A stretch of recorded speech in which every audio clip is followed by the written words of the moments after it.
Good afternoon, Vikings fans. If there is such a thing as a good afternoon after that performance by a 12-win team who everybody talking about how we're being disrespected, we are frauds. Listen, there are no words. To quote a line from Game of Thrones, the kings of the north got dethroned, and there are no words for that gutless, pathetic, off the charts, and inexcusable performance by the Minnesota Vikings. Before I let my compatriots Mike and Kyla give their rants, because I'm just guessing there's going to be some, we have to thank our sponsors. And we got to tell our sponsors, I'm sorry the team didn't hold up its end of the bargain, but Rinaldi's Pizza and Pasta on Wood Lane off 494 and Valley Creek Road. Mention the purple code. They'll give you the family discount. Same thing goes for our second sponsor, Nautical Bulls, also in Woodbury on Hudson Place off I-94 and Woodbury Drive. Now that we got the rants and the sponsors out of the way, Mike, we know ladies go first. Kyla, tell us something. Give us some hope. Or tell us how bad it was. The floor is yours. I'm trying to think of something positive to say. And hey, all I have is any given Sunday. We're going to host a playoff game. We might lose. We might be one and done. But hey, any given Sunday. But yesterday was awful. But at this point, I think we all can agree this team is what it is. It just is. But we're not going to beat any, legit team continuing to just come out completely unprepared. We can come out unprepared against a bad team like the Colts and come back. We are not doing that against a team like Philadelphia, San Francisco, Dallas, or even Green Bay, who is hot right now. And I'm just kind of at a loss. I just don't know what to say. That's where we are. That's how it is. This team is what it is. All righty. So Rap is in the chat, and he gave me a good point.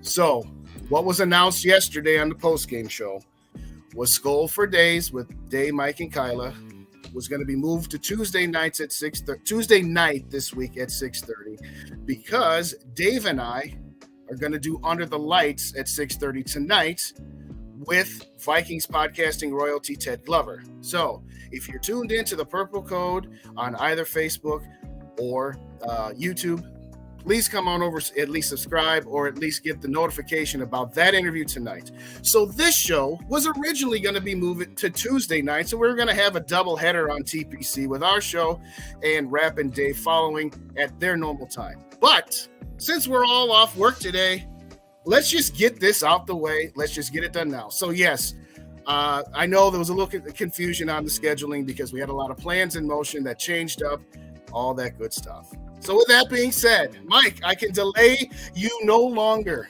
The floor is yours. Let me get my popcorn ready.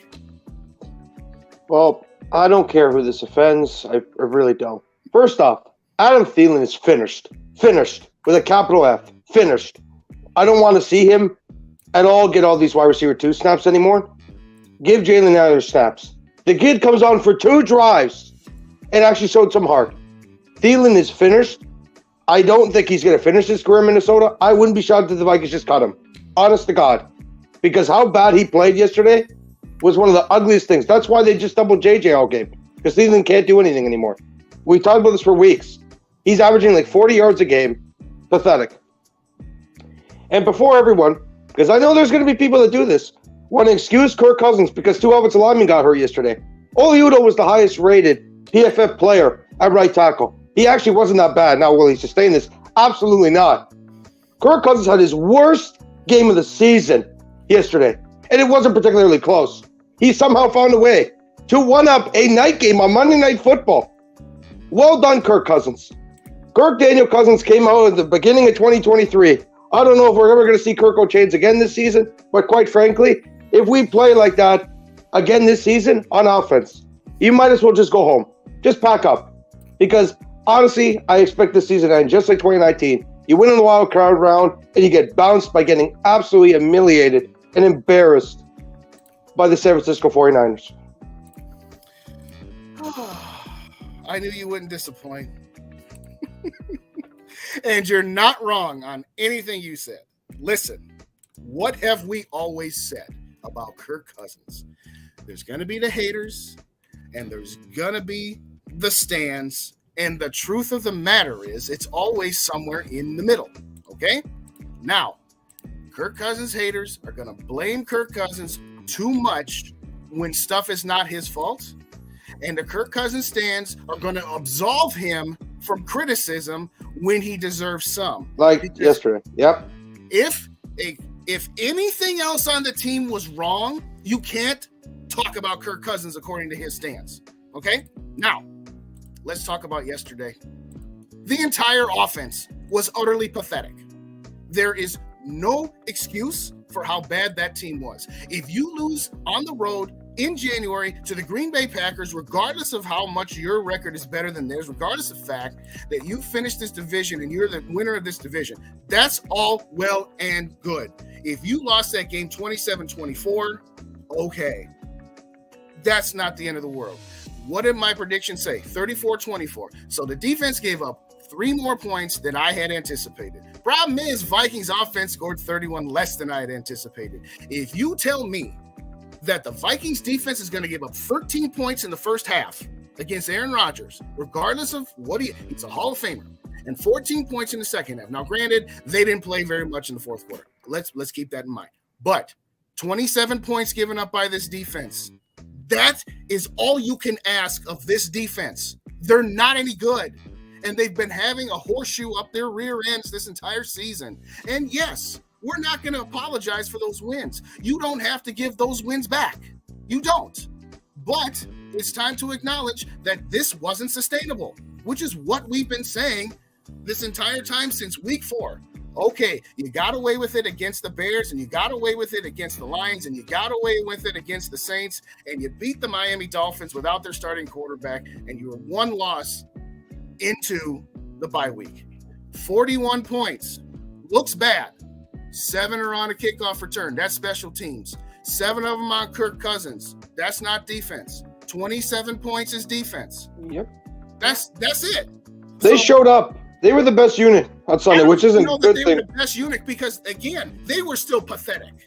Yeah, they were too. That's how bad it was, though. That's my point. The defense is not good. We win games by our offense. So if the defense is at least doing like something to try and keep us in games, the offense no showing is just inexcusable. And it was awful. Can we talk about how bad the run game is? Oh, what run game?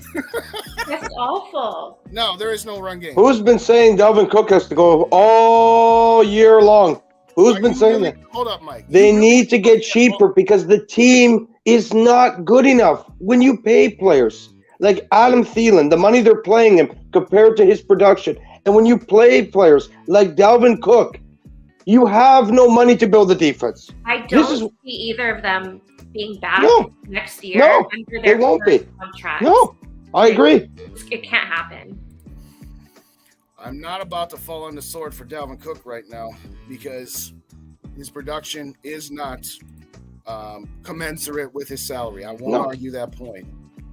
But you tell me, what running back outside of Walter Payton, Barry Sanders, and maybe Adrian Peterson would do anything behind this ridiculously pathetic offensive line. They've gotten away with it up until this point because they've been playing mediocre to bad defenses. Here's what happens with this offensive line. If they play a bad defense or a bad defensive line, they can dominate. If they play a mediocre to halfway decent offensive line and defense, they're going to be in a dogfight. They play any team that has a defense with a halfway decent defensive line, regardless of whether you have any secondary or linebackers behind them, they get their butts kicked. This entire team was soft yesterday. Remember when they were 5-0 and Mike Zimmer called them soft in 2016 and spiraled out of control?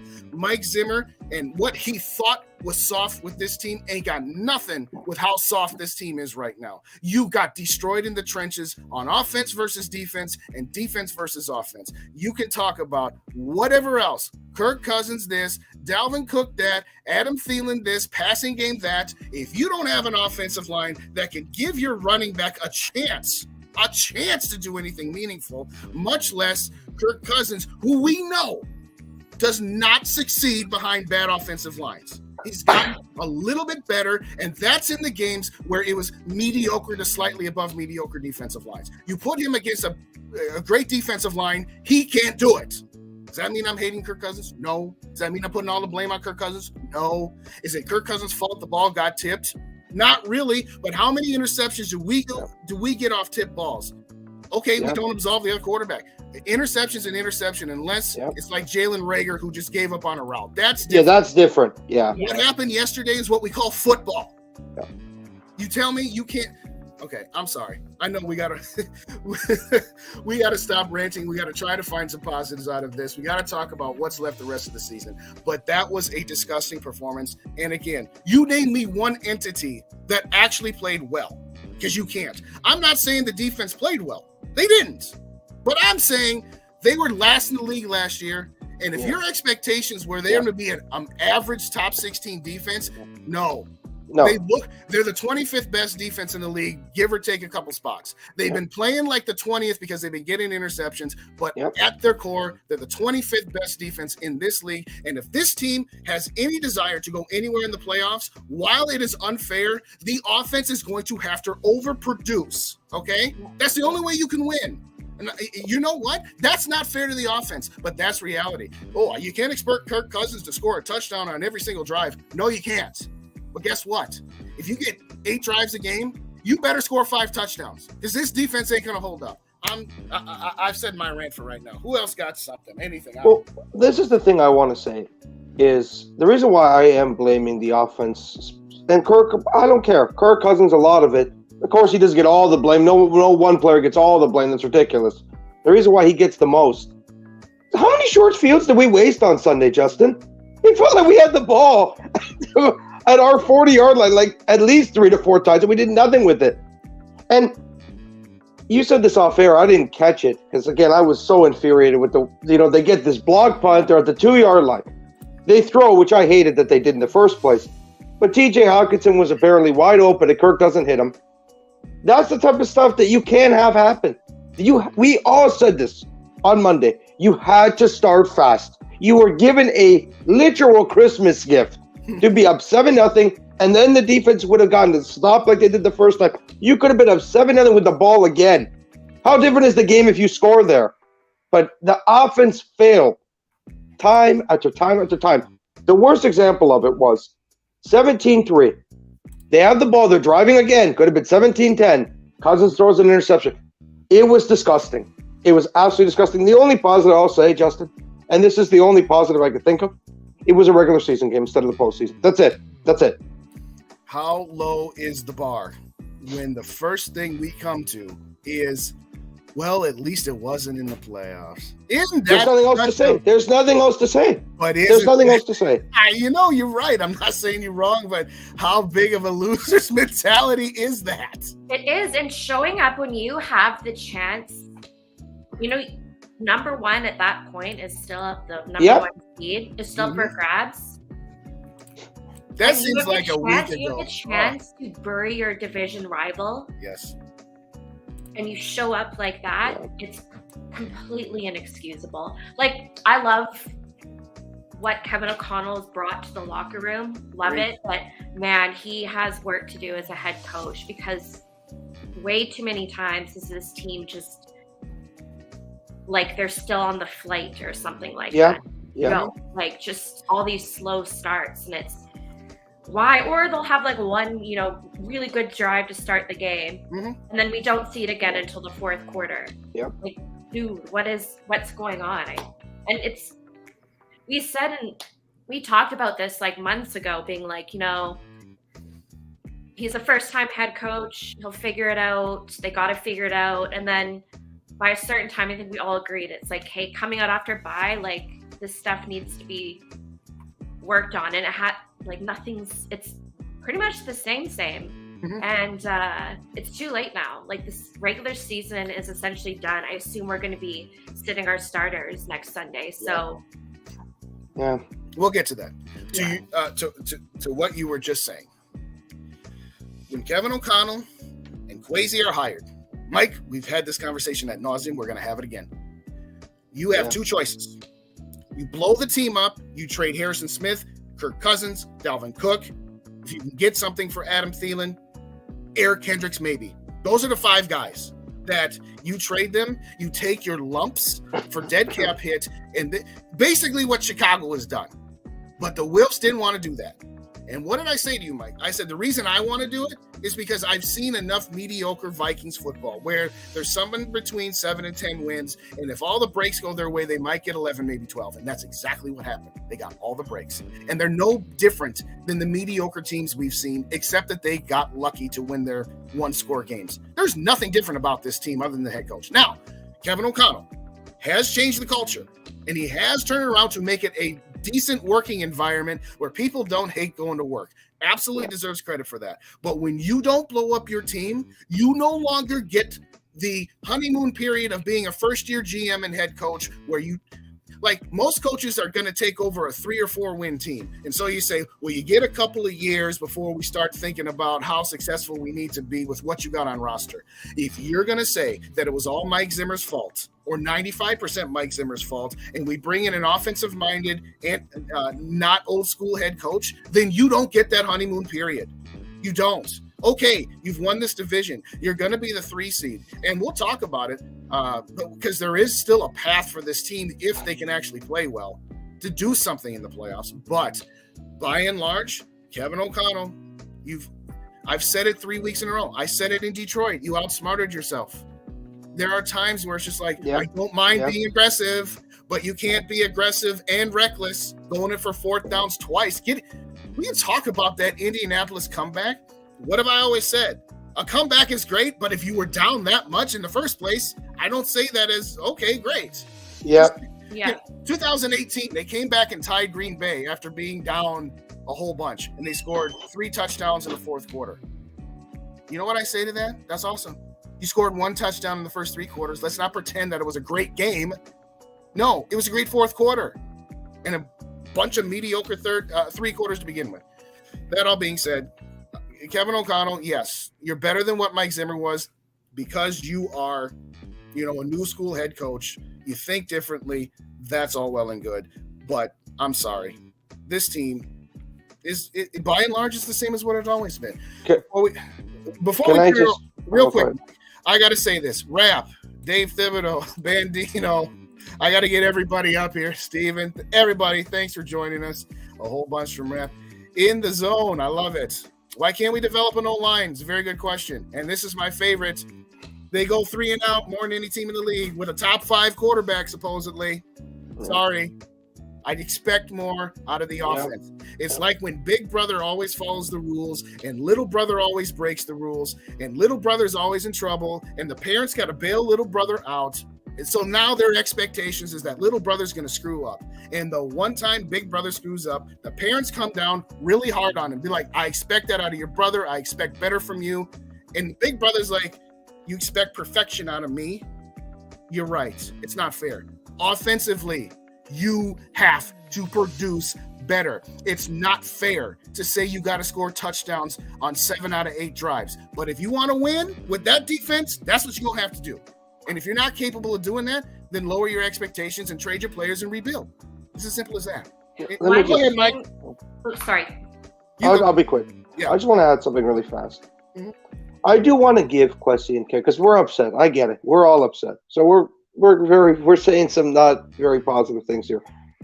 But I do want to give Quessy and Kevin a lot of credit. I mean, at the end of the day, if this team wins in Chicago, they're 13-4. They ain't winning. Like, but you don't think finish your thought. We'll talk about we'll it. talk about that another time. Anyway, regardless, even if they don't win in Chicago, they're 12-5. This team was garbage the last 2 seasons. So they do deserve a ton of credit for what they've done. But we talked about this. The defense was not getting better overnight. They did the most they could do. They're not a terrible 2-minute defense. They make solid stops when they need to, and they cause some turnovers. If you expected more than that, I said this from September. This was a top 18 unit at best. Exactly. The fact that people thought this could be a top 10 unit, you were dreaming. You were in dreamland. To those 5 to 10% of people that thought that as Viking fans, I'm sorry, you're coming down to reality now. And look, I'll be honest. I think you go and address the defense again, and you keep a lot of the pieces except Adam Thielen and Dalvin Cook, and you get a lot cheaper and younger, and that's how you turn this team around long term. Because Kirk Cousins, as much as I absolutely was disgusted with how he played yesterday, he does deserve to probably stick around. Adam Thielen doesn't. Dalvin Cook does not. Those guys, you could see, they've diminished. You give this team one more wideout that's actually a competent wide receiver too. Right. You go and build the defense up. You go from there. Because at the end of the day, you did win the division. That means something. How much does it mean long term? Not very much. No. But you go from there. Yeah, I actually do think it means something getting into the playoffs. You know why? Imagine we go through JJ's rookie contract, not in the playoffs. Do you think he wants to stay? Good point. Absolutely not. Like, I know in the grand scheme of like this is not a Super Bowl contender. Right. Obviously not, but holy, like I would hate to have seen, what JJ would do if we missed the playoffs every year while he was a Viking. That could be ugly, That's a good point. That being said, what's our motto? We want to see one Super Bowl before we die. Totally, but I also want to see JJ stay. That's true, right? Yeah, the best one. Yes. Yeah. But what did I say when they got fired? You go to JJ and you say, "Hey, Kirk Cousins is a very good quarterback, but he's not Joe Burrow, the guy you won a national championship with. We got to try to find a guy. Kirk Cousins is steady. He's very, very good." But does he have it to get us a championship? And if you tell him that after he's been there with 2 seasons and you still got 3 seasons left to get him, 3 seasons to find somebody that might be better. I'm not saying that was the right move, but I'm saying it was sellable. It was sellable at that point in time. But to your point, Kyla, you're right. We needed to get to the playoffs at least once to give him the indication that we could actually do something. But by and large, I said blow it up then because I said this team, if everything goes right, has a 1 to 2 year window, and then you're blowing it up 2 years later. And then you're blowing it up when JJ's going into year 5 of his rookie contract where he gets that bump before his big one. It doesn't matter. JJ's going to get extension this offseason, and they'll work the cap numbers the way they need to work it anyway. But what are we going to do after next season when Harrison Smith is either gone or he's gone this offseason? EJ Henderson. Eric Kendricks is gone. Adam Thielen is gone. Okay, you better hope your draft picks come in and supplement you. Well, I'll be honest, Justin, and this might sound rude. I don't really care.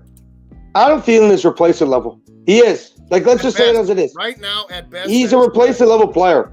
So yes, he has 700 yards. Why does he have 700 yards? Because Justin Jefferson is double most of the time, so he's wide open when he gets open. Like, I'm sorry. Jalen Naylor showed in literally 2 drives what a wide receiver 2 should look like. I'm not saying Jalen Naylor's a fantastic player. I'm not. It goes to show you how poor Thielen's been this year. He hasn't had plays like that at all this entire season. It's embarrassing. It's garbage time, Mike. I want to see Naylor get more. I know it was, but the idea of heart, I don't think Thielen has the speed anymore.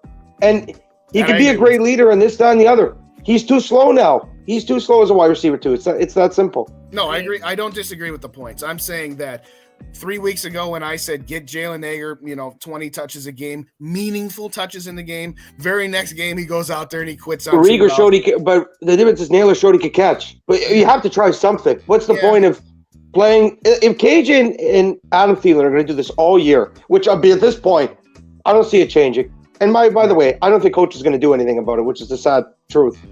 Right. Those two don't get open. It's more the owners too, because they love Adam. That's the other thing we got to take. But now again, that's an off-season discussion. We have exactly 15 minutes left because we two of us have hard outs at 3:00, so we will be done at 3:00 Central Time. If you haven't already, please subscribe, like, share this, because you know what? We need everybody on the planet to get on board this train. Kirk Cousins has a no trade clause in his contract. Hopefully this may be his last year. Listen, a no trade clause just means right of first refusal. That doesn't mean they can't trade him. That means they have to get Kirk to sign off. And they get Kirk to sign off, they absolutely can. Bring in Lovie Smith for defensive coordinator. What do you say to that real quick? No. Either one of you. I don't care. Go. No, I didn't think so either. We already got rid of. I don't want another 60-year-old defensive coordinator. I want a young defensive coordinator. We just got rid of one antiquated head coach. We're not bringing in another one. I mean, again, E. Donatel, because he has no D in that defense right now. Sorry. I'm enough of boomers friending the show. Yeah, it's ridiculous.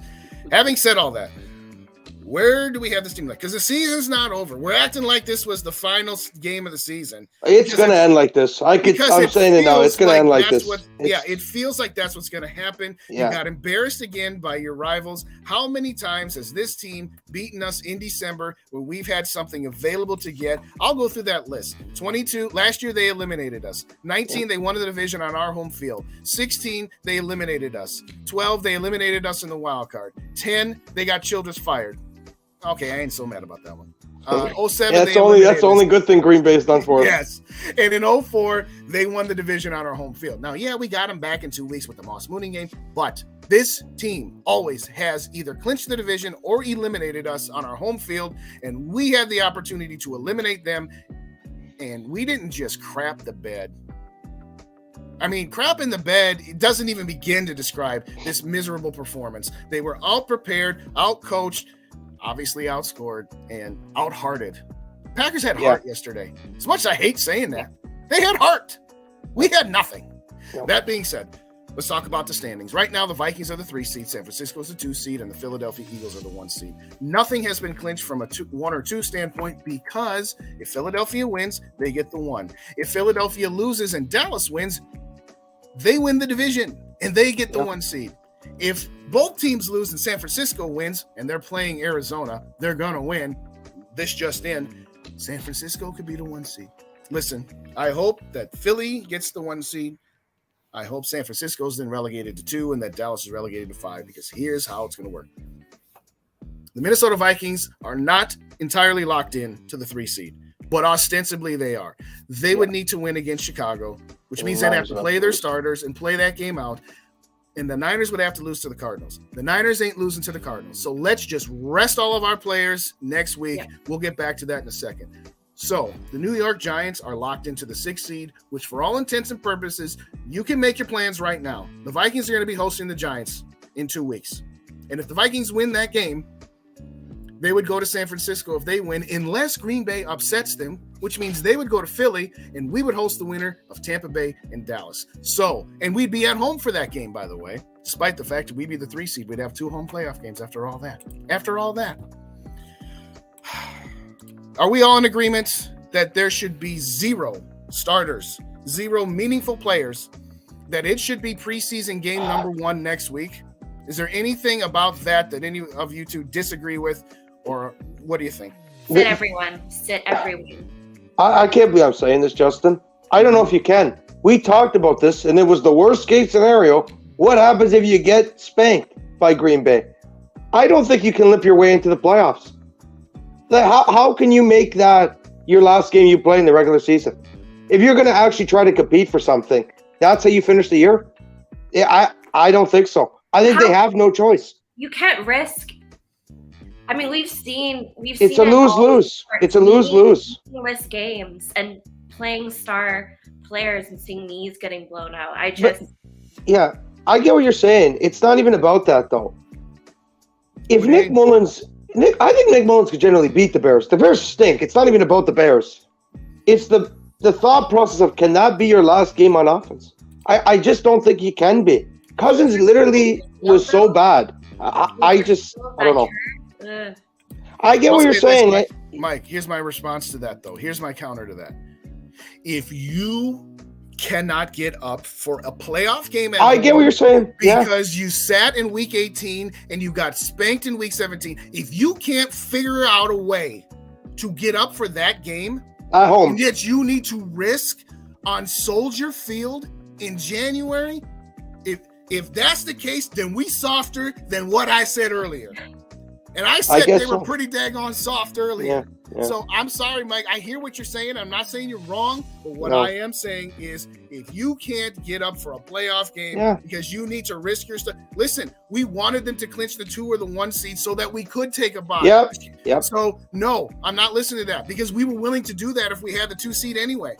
And I do need to throw this out there. What happens if the Niners somehow did lose in the games at 4? Then the mindset's different, right? Yes.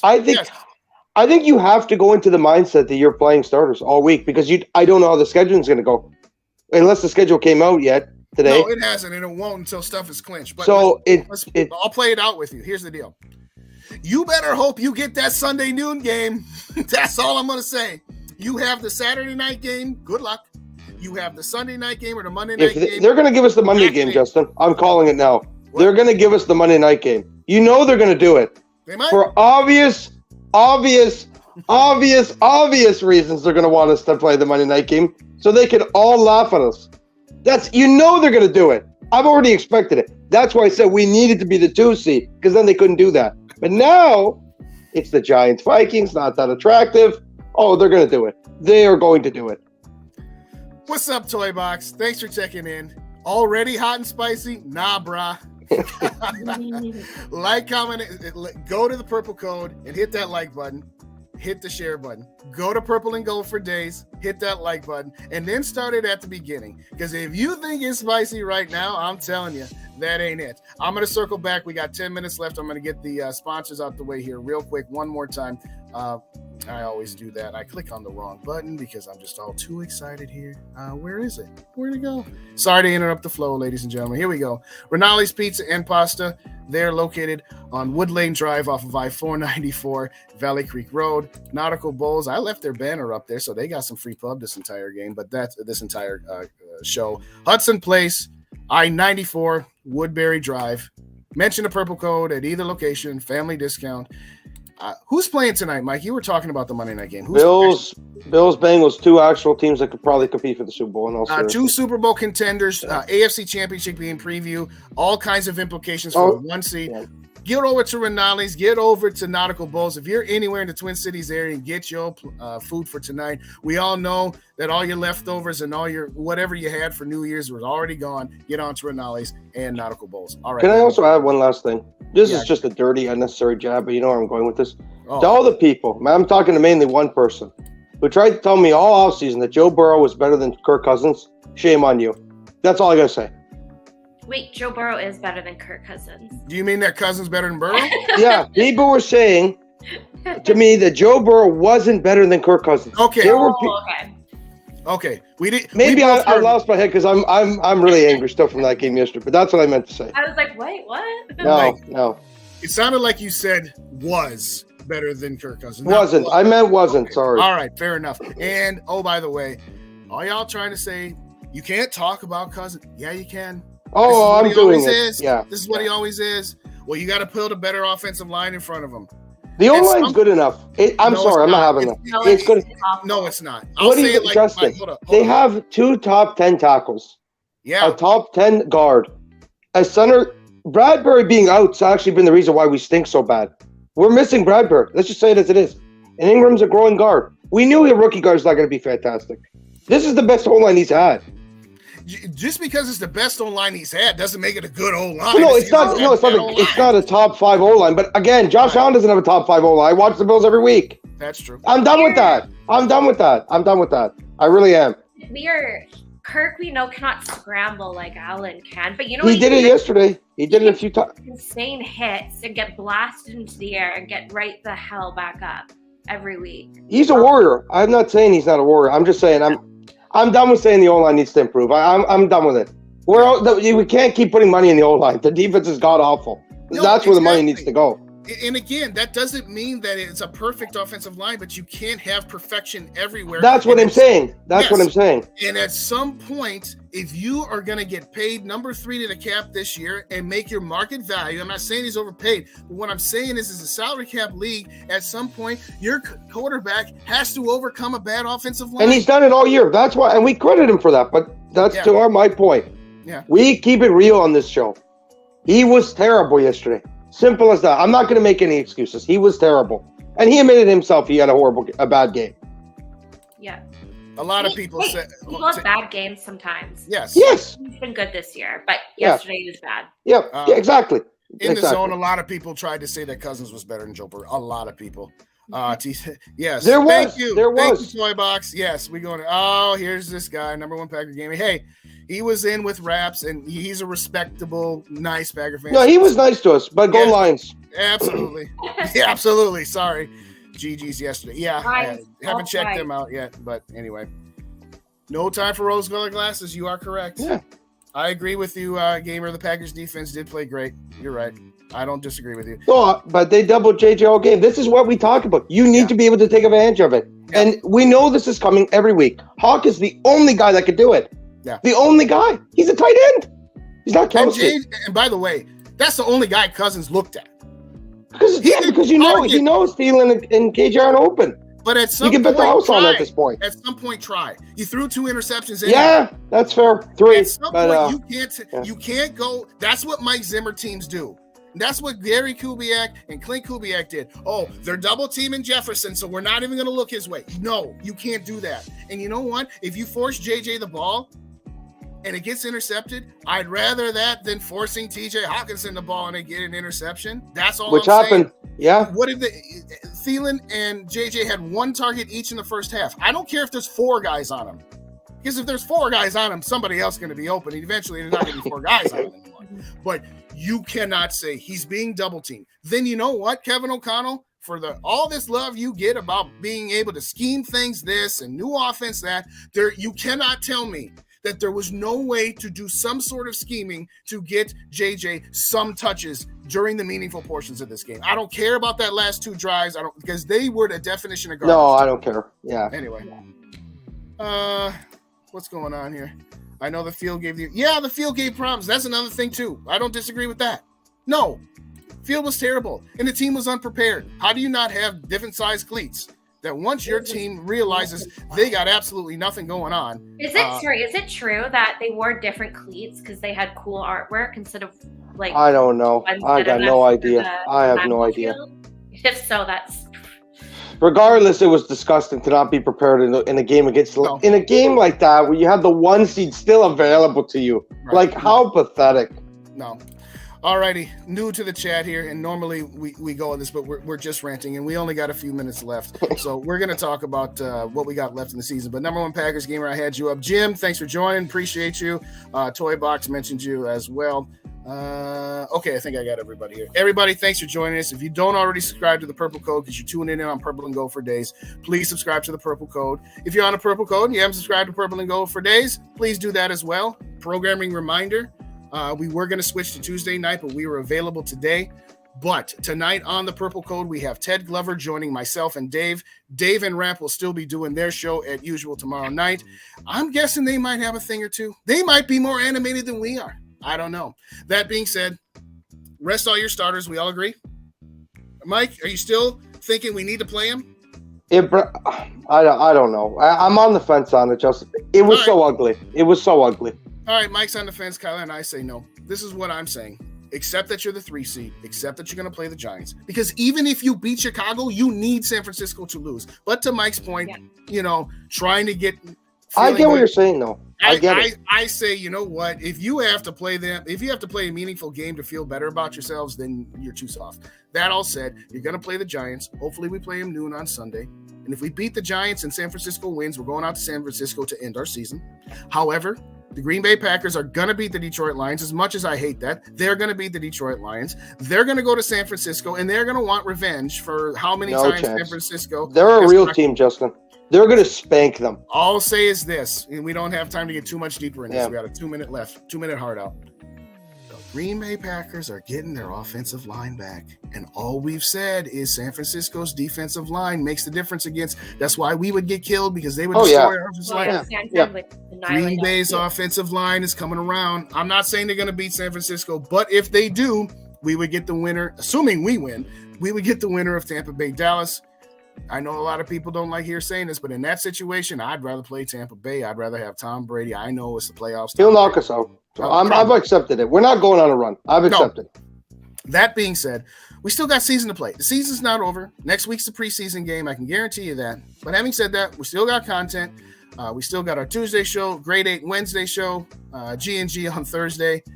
Probably still have the pre-games and whatnot next weekend. And then it's going to be playoffs. So we're going to have shows here all the time as well. I think we're just going to leave it at that. We just got spanked. It was disgusting. It was pathetic. And it was against the daggone Green Bay Packers. Ugh.